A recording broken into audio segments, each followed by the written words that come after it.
Good morning to all of you present in this session. Yesterday we closed our chapter number 7, that was directing. We have discussed that chapter second time, and now we are going to discuss the next chapter, that is chapter 8, controlling.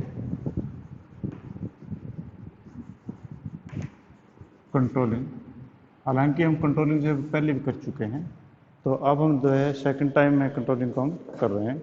तो controlling का सबसे करते हैं कि controlling का meaning क्या है। पहले हम कंट्रोलिंग के मीनिंग के ऊपर आते हैं, उसके बाद में फिर हम दूसरी बातें हम करेंगे। तो सबसे पहले जो कंट्रोलिंग का मीनिंग क्या है, तो कंट्रोलिंग का मीनिंग जो जनरली आप लोग समझते हैं कि if we control any other person that is called as controlling, but actually that not the meaning of controlling. Controlling का एक्चुअली मीनिंग वो नहीं है कि दूसरों के ऊपर काबू कर लेना, दूसरों को धमकाना या दूसरों कुछ कहना, वो कोई कंट्रोलिंग नहीं है। कंट्रोलिंग के कुछ पैरामीटर्स हैं, ठीक है।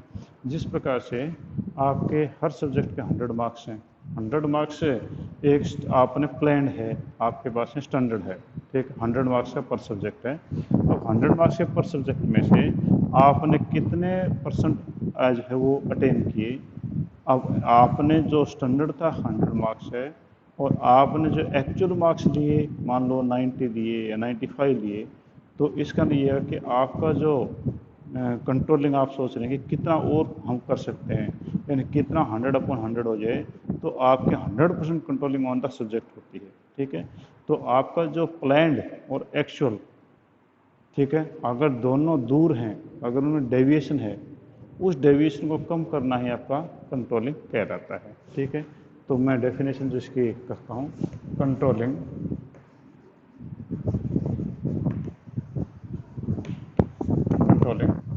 तो कंट्रोलिंग का मीनिंग जो है, controlling function can be defined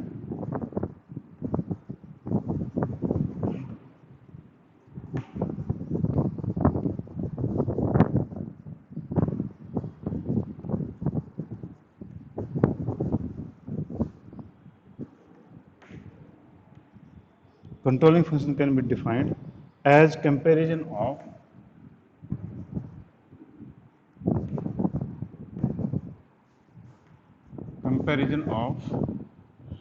actual performance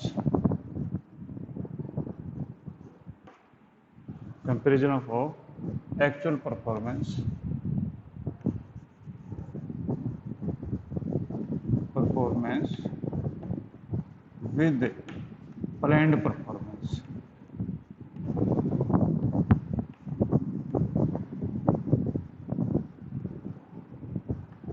with planned performance, ठीक है जी।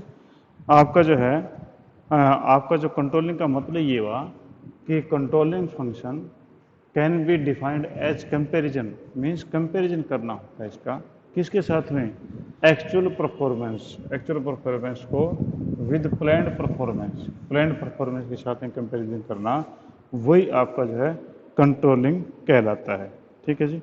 और इसमें डिफरेंस फाइंड आउट करना, और उसके बाद में find out the difference,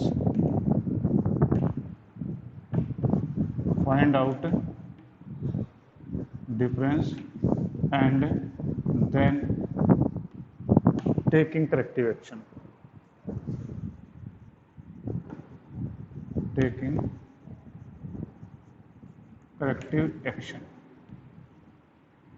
और फिर करेक्टिव एक्शन लेना, ये आपका जो फिर कंट्रोलिंग का मतलब ये नहीं किसी को डराना, धमकाना या उसको पुनिश करना, दैट इज नॉट कंट्रोलिंग।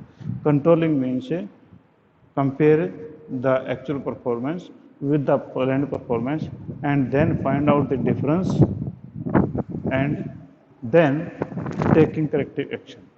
जो आपका डिफरेंस है उसको देखना और उस पर भी करेक्टिव एक्शन लेना, यही आपका कंट्रोलिंग कहलाता है। फॉर एग्जांपल, अगर आपने ये टारगेट किया था कि I will score 90% in the September exam and 95 in December exam, तो अब आपने देखा कि सितंबर एग्जाम जब आपके कंडक्ट हुए तो उसका आपका स्कोर रहा 80 रहा, तो आपका जो प्लान आपका था कि मैं 90% स्कोर करूँगा, या करूँगी, आपका 80 स्कोर हुआ, इसका आपने कंपैरिजन किया तो आपका 10% का डेविएशन है, it is a deviation of 10%।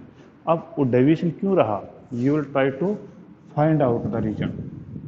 आप जो है फाइंड आउट डिफरेंस, और डिफरेंस के रीजन ही फाइंड आउट करेंगे कि हमारा 10% का डिफरेंस क्यों रहा, and then taking corrective action, और फिर करेक्टिव एक्शन लेना कि मुझे और क्या करना चाहिए so that I could score 90%। It means in controlling you have compare your actual performance with your planned performance। आपकी planned performance 90% थी, आपके actual performance हुई 80%। अब इन दोनों के बीच में डिफरेंस आपने फाइंड आउट किया, और डिफरेंस फाइंड आउट करने के बाद में आपने ऐसे मेजरमेंट या करेक्टिव एक्शन लिए कि मुझे और ज़्यादा पढ़ना है, उसके लिए मैंने टाइम किस सब्जेक्ट पे ज़्यादा टाइम मैंने लगाना है, किस सब्जेक्ट पे कम करना है, और किस प्रकार से कम करना है ताकि मैं अपना जो है प्लान्ड परफॉर्मेंस को अचीव कर सकूं। तो ये आपका पूरा का पूरा क्या रहता है, कंट्रोल। समझ गए बात को? कि अब इसी प्रकार से मान लो मैं ये बोलूँ कि आपका किसी फैक्ट्री के अंदर एक मैनेजर को जो है ये बोला हुआ था कि आप जो है 1000 प्रोडक्ट्स पर डे के हिसाब से हमें प्रोडक्शन लेना है। अब वहाँ पर 1000 की बजाय वहाँ पर 800 प्रोडक्शन पर डे हो रही है। अब वहाँ पर 200 का डेविएशन हो गया, and you try to find out where is the difference, कि कहाँ पर डिफरेंस आपका हो रहा है। अब there may be different type of the reason of differences, there may be the lack of the training of the employees, there may be any defect in the machinery, there may be a wrong raw material, there may be defect in the production method। तो आप उनके difference के reason find out करने की कोशिश करेंगे, and then you take the corrective action. तो corrective action लेते हैं कि अगर आपका एम्प्लॉय जो ट्रेंड नहीं है, वर्कर ट्रेंड नहीं है, तो you will get him trained. अगर आपकी मशीन है that are out of dated, then you will replace them. if your raw material is of inferior quality, then you will try to purchase the good quality raw material। तो उसमें आपका क्या हुआ कि आपने जो है उन फाइंड आउट करने की कोशिश की कि रीजन क्या थे, और उन रीजन को जो अपने करेक्टिव एक्शन लेकर के ठीक किया। तो ये आपका है, ये आपका कंट्रोलिंग का मीनिंग हुआ। सेकंड आपके पास है स्कोप। आपका जो है कंट्रोलिंग का स्कोप क्या है, तो कंट्रोलिंग के स्कोप हैं, उनको हम दो प्रकार से हमें कर सकते हैं। पहला आपके पास जो स्कोप है, तो आपका पहली बात तो ये कि इसका जो स्कोप है काफ़ी वाइड है। ऐसा नहीं है कि आपने जो है ये देखा काम कम हो रहा है बस उसी को डांट फटकार मार देते, ऐसा नहीं है। तो यहाँ पर जो है इसका स्कोप काफ़ी वाइडर है। तो इसका मतलब केवल ये नहीं कि उसका केवल कंपेरिजन करना, और कंपैरिजन करने से मतलब नहीं है। कंपैरिजन करने के बाद में आप उनका रीजन फाइंड आउट करते हैं, और रीजन फाइंड आउट करने के बाद में आप उनका सोल्यूशन भी देते हैं कि इन चीज़ों का जो सोल्यूशन क्या होगा। इसका ये हुआ कि it has a broad scope, not a narrow scope. तो कौन कौन से हैं, तो पहला आपके पास है स्ट्रेटेजिक। पहला आपके पास है स्ट्रेटेजिक स्कोप। स्ट्रेटेजिक स्कोप का देखिए कि मैनेजर्स के लिए है, जो आपके मैनेजमेंट के लिए होते हैं, जो टॉप लेवल मैनेजर्स होते हैं, तो ये आपके मैनेजमेंट के लिए आपका उससे बिलोंग करता है कि व्हाट टाइप ऑफ स्ट्रेटजी और plan they have adopted for any type of the business. अब आपका जो है ये देखेंगे कि अगर आपके अचीवमेंट कंप्लीट नहीं हो रहा है, तो हो सकता है कि management has adopted wrong strategy या रॉन्ग टेक्निक या रॉन्ग मेथड ऑफ प्रोडक्शन, या उनकी प्लानिंग जो है वो गलत है। तो पहला तो ये है कि आप कंट्रोलिंग में फाइंड आउट करने की कोशिश करते हैं कि अगर कंट्रोलिंग में देख रहे हैं कि देयर इज ए डेविएशन, तो डेविएशन के रीजन ढूंढने की कोशिश करते हैं। तो उसमें दो प्रकार के जो चीज़ें आती है, एक तो स्ट्रेटेजिक स्कोप के अंदर देखेंगे कि आप मैनेजमेंट की प्लानिंग तो गलत नहीं है, क्या उन्हीं की स्ट्रेटजी तो रॉन्ग तो नहीं है। तो पहला तो ये होगा, और दूसरा आपका है ऑपरेशनल। ठीक है, दूसरी आपका स्कोप इसका operational factory level. Operational scope है।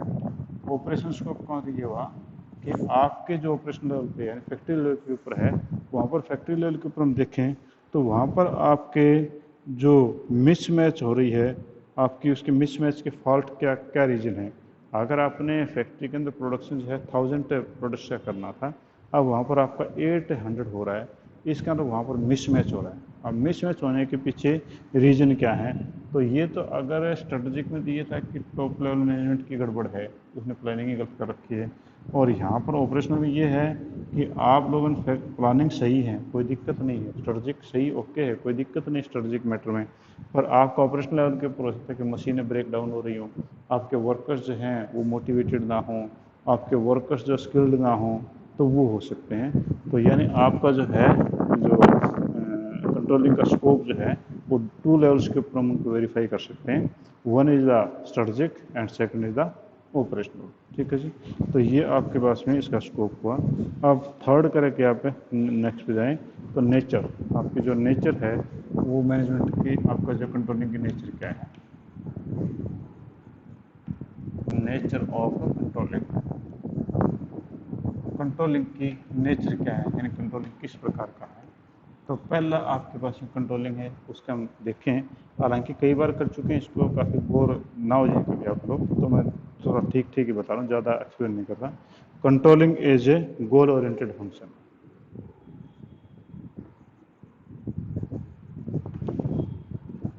Controlling is a goal oriented function.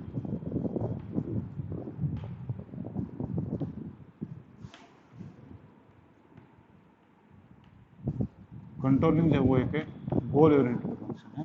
We ever made the controlling for only a goal. हम वैसे बिना काम के थोड़ी कंट्रोलिंग करते हैं, कि हमने देखा कि in our factory the production is very slow and we are unable to pick up our orders on time. तो हमें फिर देखना पड़ेगा कि हमारी फैक्ट्री के अंदर प्रोडक्शन क्यों कम हो रहा है। यानी हमारा प्रोडक्शन का ये था कि 1000 प्रोडक्ट पर डे है, और 1000 प्रोडक्ट पर डे नहीं हो रहा है, तो यानी हमारा जो गोल है वो आपका 1000 प्रोडक्ट्स का था, और 1000 प्रोडक्ट्स का पूरा नहीं था। तो हम क्या करेंगे, we will compare, then we will find out the difference, then we will make the correct action. Correct action किसके लिए? To fulfil the goal. इसका लिए हुआ कि पहले नेचर तो ये कि controlling is an goal oriented function. आपका ये गोल ओरिएंटेड आपका ये फंक्शन है, बिना गोल के ये कोई काम नहीं करता है। सेकंड है controlling in all pervasive function. Controlling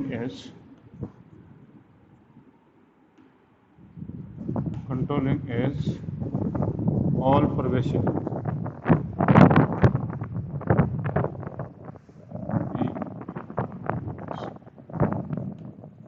pervasive की स्पेलिंग गलत है, परवेसिव देख लेता हूँ, परवेसिव PERSAVIE, हाँ pervasive function.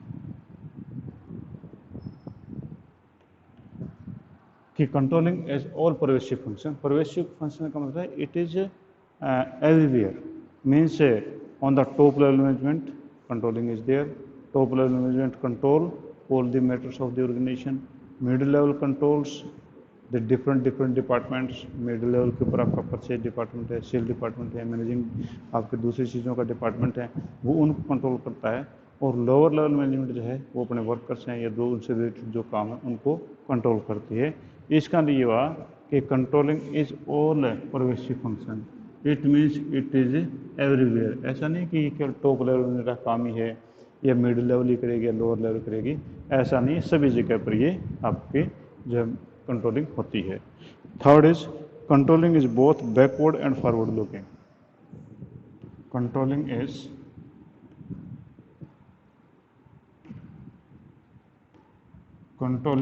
both backward and forward looking। Backward and forward looking, कि कंट्रोलिंग जो है वो आपका बैकवर्ड लुकिंग भी है, फॉरवर्ड लुकिंग भी है।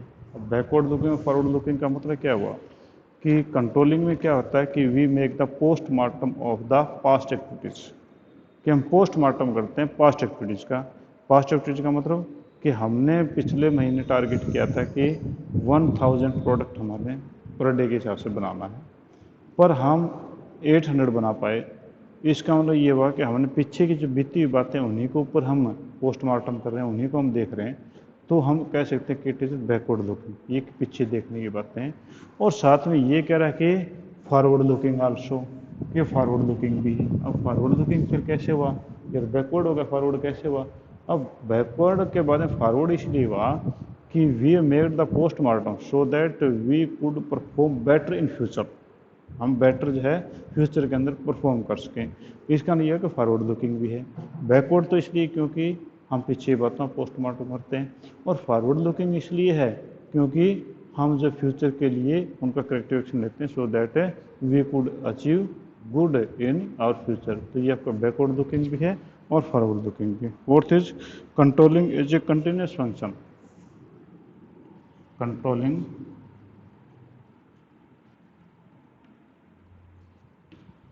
Controlling is a continuous function. क्या आपका कंट्रोलिंग जो है it is a continuous function, it never stops. Controlling is per month, per week, per day, per hour, per minute, ये चलता ही रहता है। क्योंकि कंट्रोलिंग में we ever try to compare with the planned performance and actual performance. हम हर रोज़ देखते हैं या हर घंटे देखते रहते हैं कि हाँ भाई आपने इस घंटे में इतना काम करना चाहिए था, आपने किया नहीं। तो इसका लिए हुआ कि प्लान के साथ में आप एक्चुअल परफॉर्मेंस का कंपैरिजन करते हैं। तो यहाँ पर जो है इसका ये भी आपका जो बेनिफिट है, यानी इसकी ये भी एक कैरेक्टरिस्टिक्स है या नेचर है कि ये आपका जो है कंटिन्यूस फंक्शन है। तो दोबारा फिर देख लो आपके नेचर। पहला, ये आपका गोल ओरिएंटेड है, ठीक है, कोई ना कोई गोल अचीव हम इसी में करते हैं। दूसरा कहता है कि ये ऑल परवेसिव है, ये सभी जगह पे टॉप लेवल, मिडिल लेवल, सभी जगह पे ये लागू होता है। और कंट्रोलिंग जो है वो बैकवर्ड लुकिंग भी है और आपका वो फॉरवर्ड लुकिंग भी है, क्योंकि कंट्रोलिंग पीछे चीज़ों को पोस्टमार्टम करता है और ये फ्यूचर के लिए अच्छी बातें हमें लेके आता है। और controlling is a continuous function, कि कंट्रोलिंग ऐसा नहीं कि वन टाइम में ख़त्म हो गया, तो ऐसा नहीं, कंट्रोलिंग आपका जो है वो एक कंटिन्यूस फंक्शन है, यानी चलता रहता है। ठीक है जी। तो नेक्स्ट हम कर लेते हैं इम्पोर्टेंस। ठीक है, तो उसमें भी थोड़े पॉइंट कुछ ज़्यादा नहीं है। तो आपके कंट्रोलिंग का जो है इम्पोर्टेंस कौन से हैं, हम उसके ऊपर डिस्कशन करते हैं। ठीक है। अच्छा, कंट्रोलिंग का जो चैप्टर है ना, इसमें आपका ब्लूप्रिंट में आप देखोगे तो 8 मार्क्स आपके होते हैं इसके अंदर। ठीक है, यानी एक आपका क्वेश्चन 5 मार्क्स का आता है, एक इसमें आपका या तो 3 में आता है या फिर 2 और 1 में आता है, यानी आपका 8 मार्क्स का आता है। ये चैप्टर काफ़ी छोटा है और काफ़ी इंटरेस्टिंग चैप्टर भी है, तो आप इसको जो अच्छे तरीके से याद कर लें तो आपके 8 मार्क्स कहीं पर भी नहीं जाते हैं। ठीक है। हाँ जी, इम्पोर्टेंस।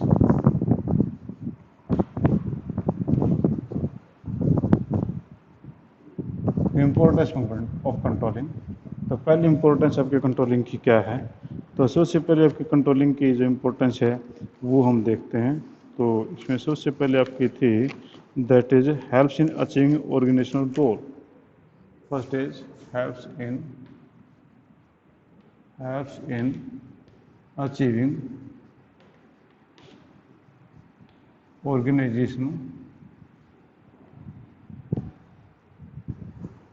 ऑर्गेनाइजेशनल गोल।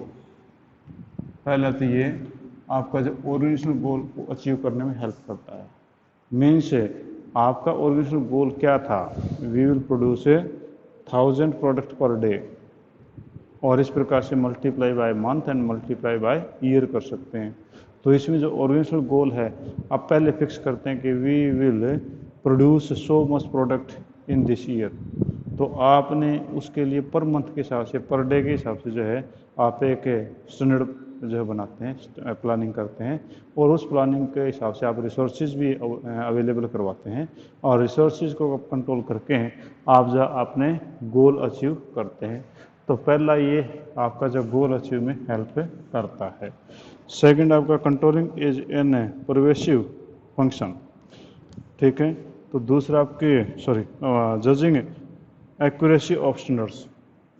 जजिंग एक्यूरेसी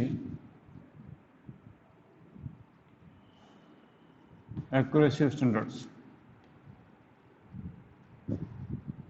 आपके जो एक्यूरेसी ऑफ स्टैंडर्ड्स है उसको भी ये जज कर लेता है, क्योंकि आपके जो स्ट्रेटजिक आपने स्कोप जो था स्ट्रेटजिक था, तो स्ट्रेटजिक स्कोप में क्या था कि आपका जो मैनेजमेंट है उस मैनेजमेंट के जो प्लान्स हैं या जो स्टैंडर्ड्स हैं, क्या वो रोंग तो नहीं है? ऐसा तो नहीं है कि they have fix so much high standards that nobody can achieve, तो वो भी गलत है, क्योंकि वहाँ पर तो आपका डेविएशन काफ़ी ज़्यादा होगा, डिफरेंस काफ़ी ज़्यादा होगा।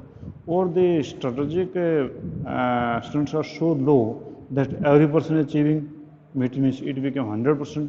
इसका मतलब युवा कि कहीं ना कहीं आपके स्टैंडर्ड्स है उनमें दिक्कत है, तो आप जो है जज कर सकते हैं उसकी एक्यूरेसी ऑफ स्टैंडर्ड्स को कि उसमें किस प्रकार की एक्यूरेसी वो आपकी सही है कि गलत है। और थर्ड करके making efficient use of resources, making efficient use of resources। आपके रिसोर्सेज हैं उनका एफिशिएंट यूज आप किस प्रकार से कर पाएंगे, क्योंकि while you are making the controlling it means you are taking consider all the things of the business, means man, machine, money and material, you are looking for all the things. And if you are making the close observation, then certainly there will be no fraud or no such type of any things that can hamper the business। तो आप जो है business की सभी चीज़ों को अच्छी तरीके देखेंगे तो आपके बिजनेस का एफिशिएंट रिसोर्सेज का यूज आपका हो पाता है, ये भी इसका आपका बेनिफिट है। Fourth, improving motivation to employees, improving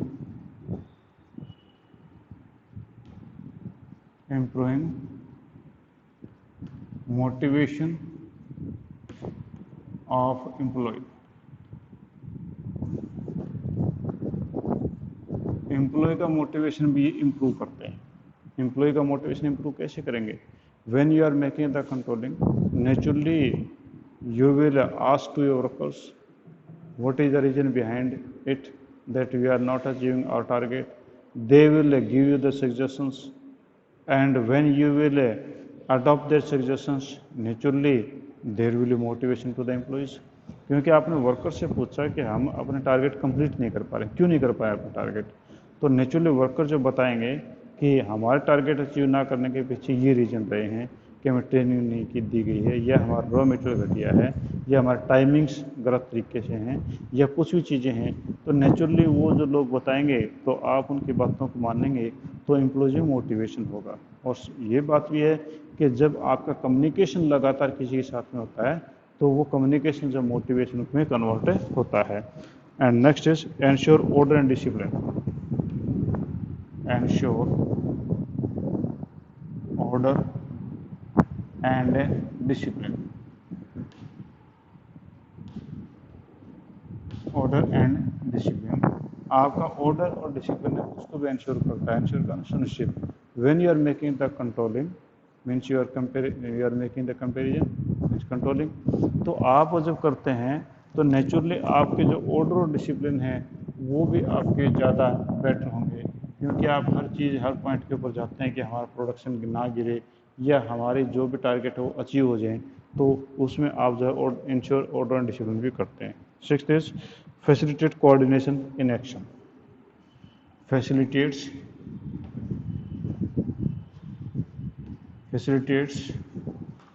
coordination